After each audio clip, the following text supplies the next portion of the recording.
И по речиси 2 години земјоделците се уште ја чекаат зелената нафта. Агенцијата за финансиска поддршка во земјоделството дури денеска го објави тендерот, но не за набавка на нафта, туку за изработка на платежни картички. Со нив земјоделците ќе може да купуваат нафта за механизација. Околу 55.000 земјоделци за прв пат ќе бидат опфатени со мерката зелена нафта, а програмата за директни плаќања предвидува околу 3,2 милиони евра. Земјоделците ја поздравуваат долго очекуваната мерка, но велат дека ќе ја коментираат тогаш кога ќе профункционира во пракса, не само на хартија. Секоја помош која што се нуди од државата за земјоделците ја прифаќаме и ја поздравуваме.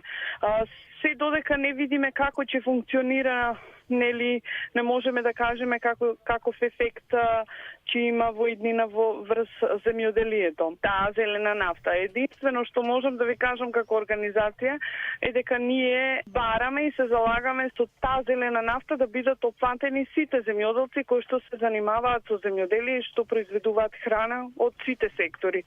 Поддршката во делот на зелената нафта, која власта ја најави уште во предизборието, е повеќе од неопходна за земјоделците. Тие се жалат дека со години откупните цени им биле далеку повисоки од трошоците за производство. Со години ние производните цени ни се повисоки од откупните цени. Значи ако зелената нафта се даде нели на земјоделците и ќе видиме како ќе делува ефектот, после тоа можеме да дебатираме, да видиме по кои принципи ќе се дава, по кои статистики, по кои методи и можеме да го кажеме ефектот од користењето. Сега пред време не можам да ви кажам како нели ќе влијае тоа.